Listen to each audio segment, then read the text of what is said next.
Welcome, everyone, to People on Dating. I'm your host, Will Morales. And for those of you who are tuning in for the first time, this podcast is about the ups and downs of dating and how to navigate through it. Today, I have Coach Elizabeth, Coach Bitsy Hamilton. She's an expert source and ICF certified life coach who specializes in coaching individuals, groups, and organizations through major life or professional transitions like job transitions, new relationships, marriages, breakups, divorces, retirement, serious life changes, injuries, and etc. She's also a member of the Forbes Coaches Council and author of the forthcoming book, Own It, A Guide to Confidence, Clarity, and Unshakable Trust. Coach Bitsy, thank you so much for being on People on Dating. How are you? I'm doing well, Will. And how are you tonight? No, listen, it's my pleasure to have you on. I always am happy when someone as major as you are comes to my little show. Yeah. Well, thank you. It's a So, pleasure to be here. Well, Coach, tell us a little bit about yourself. What was that journey like? You got your book, now you're an expert, a certified life coach. What was that journey like for Mhm. you? So that journey has been, ups and downs, fits and starts, and really shaped by life. I Mhm. started my career as an educator, Okay. teaching high school and college kids, which I absolutely loved. I'm one of those rare people that likes teenagers. Um, and when it came to a time in my life where my health was just not going to support me being in the classroom full time, I needed to make a change. And that change became coaching. I Mhm. get to work with people and problem solve and just really get to the root of, what are your goals? What are your dreams? What are your ambitions? What are the things that hold you back? And in doing that, I developed the Own It framework, which is the subject Mhm. of my forthcoming book. And I love what I get to do now. It is such a treat. And I get people from all walks of life, from all different places, which makes it, bright and colorful for me all day long. It's Right. never the same thing twice, which Yeah, I is can imagine. contagious. And I always marvel at someone like yourself who does that major change. And so I'm assuming that you knew you wanted a coach, though. Was that in you when you were younger? And but you just maybe you didn't find the right time. Well, I really thought long and hard about being a therapist Ah, and okay. considered going back for my master's in counseling and all of those pieces, but started weighing that against coaching, Right. which, there's a big difference between being a therapist and being a coach. Coaching is far more action oriented. Mm, It's less about diagnosis, it's less about feelings. Not that mm, feelings are irrelevant, but we don't tend to do deep dives on that. It tends to be more about, okay, here's our situation. Now, what do we want to do mm. differently? How do we want Gotcha. to move forward? So I find that it's very rewarding to work with people in that way. And, that and the idea of going back to school, getting a second master's degree, doing it all over again, seemed like a lot in my mid Right. 30s. Not insurmountable, but just seemed like a better fit for where I was and what I wanted to do and how I wanted to help people.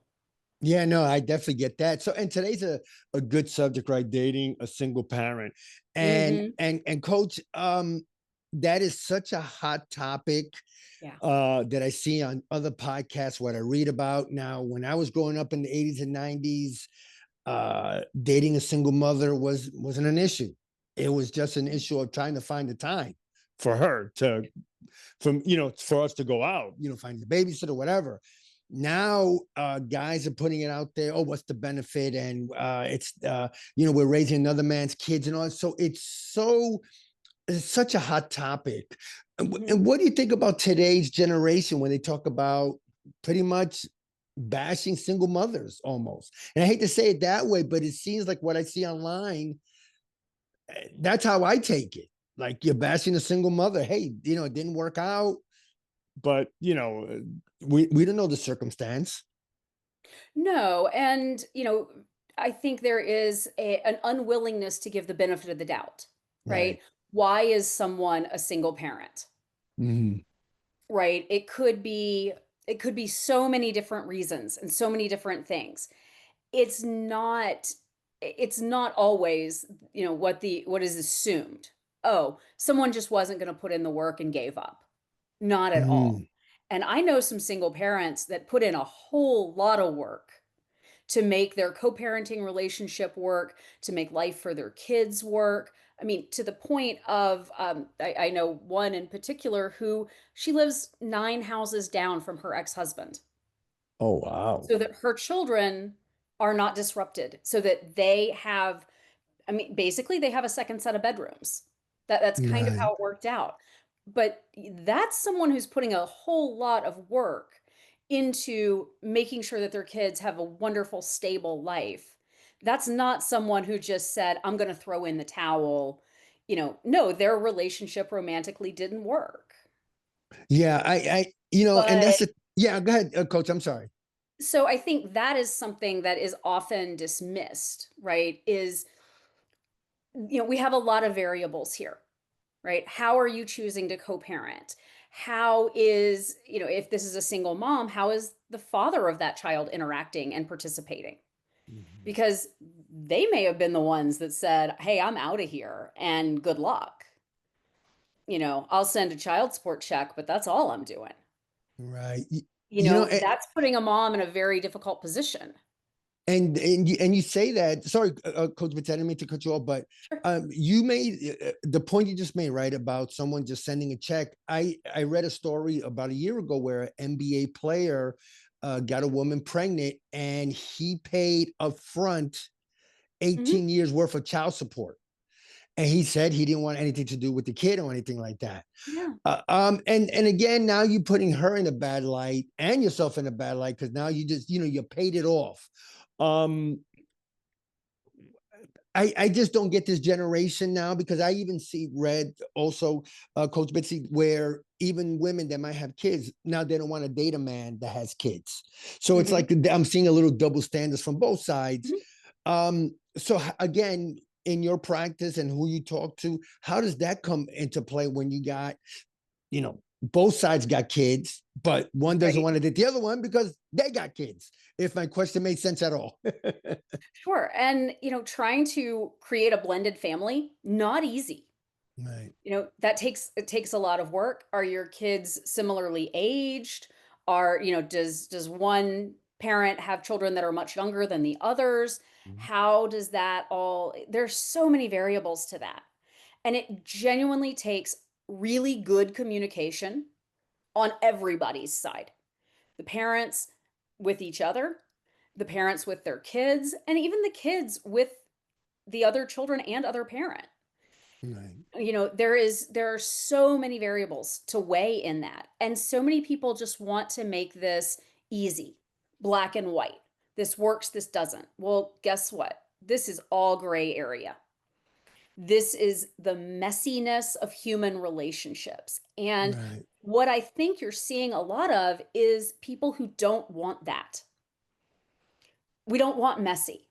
Mm, Why deal with the messy when I can just go swipe in an app on somebody new? I'm not invested. right. And that's happening not just with single parents, that's happening across the board in the dating world. Yeah, I've seen that too. Yeah, you're absolutely right. And I've seen where whether it's a woman or a man and they're on an app and somebody has kids or they're posed with kids or whatever, they're just swiping whatever it is, right or left. I don't even know what it is because I'm not on apps. But I just, when I was growing up, that wasn't an issue. I don't think Mhm. any of us that dated a woman that had kids, we would think, oh, the father's going to be in the picture. What's the benefit of me date? That's never crossed my mind. And but it seems again that it's such a hot topic and a hot button topic, whatever you want to call it, where they just, like you said, maybe they want the easy way out. I don't want to deal with that. I don't want to deal with the headaches. But again, I don't think we don't ask enough questions to find out why she became single, why he became single, right? Can you? I know Right. you touched on it, but can you elaborate a little bit more? Because again, this is something that I think needs to be um, shown out there and talked about more. Mhm. I mean, I think in the dating world, again, and it happens a lot with online dating, Right. where that first date isn't really a date, right? It's your first in-person meeting. Mm, And do we have chemistry? Are you easy to talk to? Am I actually interested in telling you my whole story? Because I don't want to tell my whole story on the first date. I just met somebody, right? right. Hold on. You've got to take a little bit of time to get to know someone. And I think that's a piece that we're missing big time, right? How many people that have gone through a divorce really just want to lay all that out the first time they've met someone? Like, no. I want to Mm, talk to you. I want to interact with you. Do you make me laugh? Are you interesting? Do I smile at your jokes? Like, what is it that makes me interested? And then let me show you the parts of me that maybe aren't so pretty or funny. Let me show you, yes, here's what happened in my marriage and why it didn't work, or my relationship. Here are my kids. These are the challenges I face because of because I have children. Here's what my availability looks like. Here's what my childcare looks like. And are you willing to sign on for that? And oh, right. by the way, I don't expect you to have all those answers in the first 2 weeks of knowing me. And I think that is another really big piece. I know for me, as someone who did date single parents, I have a rule that I don't meet the children for 6 months. Mm. I don't I want to did. meet your kids. Yeah. Not because I don't want to meet your children. I cannot wait to meet your kids. But it's not fair to your children for them to get attached, for them to think this person is in their life in some way, and then suddenly they're gone because, hey, this person didn't stick with dad. That's not fair to the kids. Like, so you really have to isolate them. And it's one thing for them, especially as they're a little bit older, to know, like, yeah, mom's dating somebody, dad's dating somebody. That's okay. Yeah. But hey, we're going on family vacations together and I've known you a month? Uh-uh.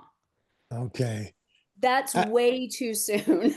No, wow, you had, and that's another thing where you touched on where if a parent or someone meets someone's kids and then they get attached to the kids and then all of a sudden a month later they're gone, now Right. you don't have access to those kids. You don't have access to so that's another a topic that most people talk about is, hey, if I get attached to the kid and then we break up, I Yeah, don't have the then right to. That's it. I don't have no. a right. So I like the what you said about the rule of at least waiting you said 6 months. I So say six waiting months. 6 months. Yeah, I think that.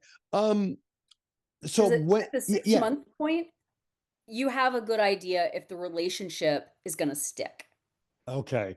So when is it the right time to bring up that you have kids? Should you bring it up? Let's say you meet organically, whether it's through work, through mutual friends, whatever it is. Let's take the apps out of it. How soon do you bring it up if the man likes the woman or vice versa? Let's say the man has kids and the woman doesn't. Do you bring it up on the first date? Like you said, Yeah. that's a lot of information. So okay, yeah, go ahead, talk more I about that. think I think disclosing, yes, I have children, they're these ages, is fine in that first or second. Like you want to share that pretty early on. But at the same time, there's a difference between saying, "Hey, I have 3 children, they're 15, 13, and 8, and, they're great kids. Love my kids." Right. That's very different than, "Hey, let me download to you all these issues I have with my ex-wife, and, little Johnny isn't doing well in school this year." Like, no. Someone does not need to hear about the ins and outs of your relationships with your children yet, or the challenges you have. Like, that's asking someone to do a lot of emotional labor that they have Yeah. not signed on to do. Talk Like more about you're that. I like that. That's Yeah, like yeah. when you are dating, you are getting to know someone, Right. right? You can't just dump all of your emotional work onto them. They haven't asked for that. Like, "Hey, I was just looking to have a good time and have a drink tonight." Right. I didn't wanna like, hold on. I don't know you well enough to do that for you yet. Now, over time, you build to that, and that's okay. But I think a lot of people want to treat the people they date almost like a therapist or a coach Right. very quickly and very early. It's like, especially if they are not happy when they are not in a relationship, there are certain people that just cannot stand to be alone. And on both sides, men and Right. women. This is not one side or the other. That you say that about not being alone. Um, but then does I hate to say this word, but does desperation come into play then? Because now, whether it's the man or woman, they've been single for a while, they want a relationship, they want, maybe have as the new term now I hear, coach, it's Netflix and chill, so they want that. And again, is it too soon to even bring that up of jumping into relationships so soon when when you've been single for so long? Because I've done that, and then within 20, 30 days it doesn't work. I'm like, boy, what did I do wrong? Didn't I listen correctly, or didn't I ask the right questions? So I think that always comes to play, especially if there's a child involved, or like you said, I think it's a good rule not till 6 months later. But if the person talks about their kids, yeah, hey, how great they are, they're doing this, they're playing cats, they love baseball, whatever it is, do you still bring that up in a conversation, or you still put that away? Again, did that make sense at I all? think, yeah, I mean, I think but it's a gradual get to know you process, Ah, okay. right? How much, I mean, if I'm dating someone, I want them to know me. I Right. mean, frankly, I'm more important than my kids are right now in that Hmm. dynamic, Right. right? Introducing my kids to this is going to come later. But if I don't click with that person that I'm sitting across the table from, then they're never going to meet my kids. They don't need to know that, Stevie plays volleyball, or they don't need to know those things. Right. Um, I also think that, and this is the paranoid part of me, but it is not uncommon to find predators out there Oh, who will wow. predate on your children if you do not protect them. They don't need to know all the details of your kids, right? Okay. You don't know that person yet. They are still a stranger to you. So if somebody brings up that topic of how's your kids and all that, do you just avoid it, or you just give short, blunt Yeah, answers? short Okay. answers, oh, they were great, or yeah, it's final exam week, so they're all stressed out. Like, okay, fine. But we don't need to get into details. Who are their Okay. friends? What all do they do? That's it's just not necessary early in a relationship. Now, you get Mhm. closer to that 6-month mark, that's a different story, Okay. right? But in that first month or two, like, no, not really. It Okay. really isn't, it should be very surface level about your kids. Okay. So basically, just say, hey, they're doing great. They're this, they're in school, whatever. But Yeah. basically, it's just let's talk about us. Let's see where we're going to go within a couple of months, 6 months, and all that. Okay. Yeah. Do we like the same kind of movies? Do we work? Because Right. nobody can hold it together beyond 3 to 6 months, right? Okay. The crazy comes out between 3 and 6 months, That right? is In so every, true. like, if you can make it past the 6-month mark, we're doing good. Okay. Okay. Most relationships fail before the 6-month mark. Because, like I say, the crazy comes out between 3 and 6. The incompatibilities really start to show then.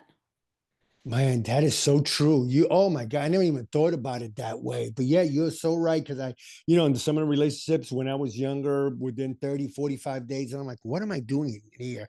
I just don't think, people get to know each other as often as or as much as they should. Mm-mm. Um, and so, in this modern day age of dating, um, so how does someone bridge the gap, if my phrase makes sense, of people meeting someone with kids and being open to it and not just closing that door? No, I mean, I met kids that they were fabulous, and I hated to lose that touch with them, but it is what it is. I think that's also for some guys that I talk to. I think that's an issue that they get close to the kid, and then it gets pulled from them, and all of a sudden now they're missing the kid, and it's not theirs, but they've grown accustomed to just having them around, playing with them, whatever. How, as you know, when you're doing your consulting, how does that come into play for a man, especially if he gets close to someone, and now Mhm. that's the rug is pulled from them? Well, and that is, and it goes both ways. It goes to men Yeah, and sure, sure, sure. I didn't right? want to You make get it one sided. invested in Yeah, somebody's kids, but I think going into any sort of dating relationship, you have to ask, am I open to these kids? right, Like this is a package deal, right? right. You don't get the parent and not the kids. They come together. And you have to be willing to say like, yeah, I'm open to that. Hmm. And to understand that you are not their parent, one. So your job is to be like the cool uncle or the cool aunt, Uh, far more so than it is to be a parent. Now, sometimes that changes and you grow into that, but that's not as often as you'd expect.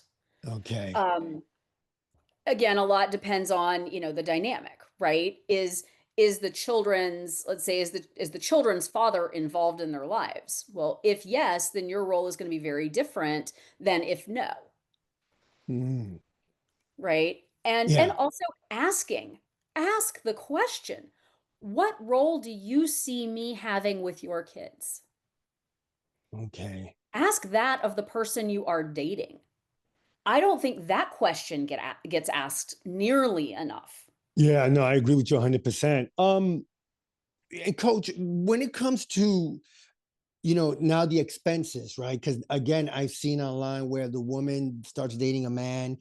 I haven't seen this from a man point of view yet, but from some women's point of view, that it's a package deal. 100%. I agree with you there. Mhm. But now some women are demanding that men start, within a couple of months of dating, start buying them food and start buying clothes and all that. Yeah, I see the look No. on your yeah, go No, no, ahead. no. That's not appropriate. They are Right, your children, they are your responsibility. right, Now, if you are dating someone who wants to, "Hey, let me take you guys all out to dinner tonight. I would like to do that." right. That's fine. But when it comes to demands, no. No, that's not appropriate. Okay. Um, they're your kids, they're your responsibility. Mm, And you need to see this as generosity if it is offered. Like, hey, right. I'd love to take you and the kids to a baseball game. That's really important to me. I'd love to do that. If the Okay. offer is made, then that's If a the different offer story. is Okay. made, that's one thing. But the Okay. demand, no, not appropriate. And that Okay. should be a red flag for that man. Okay. Because I also seen too, again, articles I've read where some women now expecting the man to even pay for the babysitter. Oh, if you want to take me out, then you got to pay for my babysitter. And I've seen men go back and forth like, I'm never, that's not my job. I'm not paying for a babysitter. So Right. now again, and I think, well, before I answer, what do you think about that? I mean, babysitters are expensive. And I will not deny that. At the same time, that is a potential barrier to dating a single parent, right? Okay. What is your childcare availability? If it is that important to you that, hey, we make our tickets to the Saints tonight, then maybe she, depending on the finances, but again, this requires so much communication. Yeah. And that's the piece we're missing. Okay. If mom can't afford that babysitter, but the boyfriend or the date can, and it's not a big deal, then communicate about that. Okay. Yeah, Right? no, But that's big. Yeah. communicate about it. Yeah. The assumptions that are going on, the demands that are going on, these really are at the root of the problem. Yeah, I definitely agree. I think just the demands, 100%. Well, first of all, coach, thank you so much for being on People on Dating and taking time out of your busy schedule. And before I let you go, Sure. anything else you want to promote? Talk about more about your book, Any tours you're doing? Because you have a few TEDx, speaking engagements in you. Yeah, I have a TEDx coming up November 15th, Oh, so that'll be on cool. YouTube. I'm super excited to be able to release that, Okay. and it will be based on my Own It coaching framework, so, that'll be a Okay. nice snapshot, and then Yeah. the book will be out by the end of the year. So I'm really excited to get Own It out there into people's hands and hopefully allow that framework to help a lot more people in, Yeah. than beyond just the number of people that I can coach on a regular basis. I can't carry that kind of caseload, but Yeah. if that book can get out there, I'm very excited for it. So No, no, we'll definitely look those are forward the to big that. 2 that are on my radar right now. Yeah, no, no. Congratulations on both. And Thank before you. I let you go, one last word, and then give us a website or where they can find you. Sure. As I say, as far as the dating goes, communication and transparency are your keys to all of this. And you can find me at coachbitsy.com. All right, I'll definitely put that on the show notes. Well, Yeah, Coach Bitsy, thank you so much. coachbitsy.com. Instagram is coachbitsy as well. So those are the 2 best ways to find me, or LinkedIn. Yeah, I'll definitely, 100% I'll put that on the show notes. Well, first of all, Coach, thank you so much for being on People on Dating and taking time out of your busy schedule. I really, really appreciate it. Thank you. It's been a pleasure.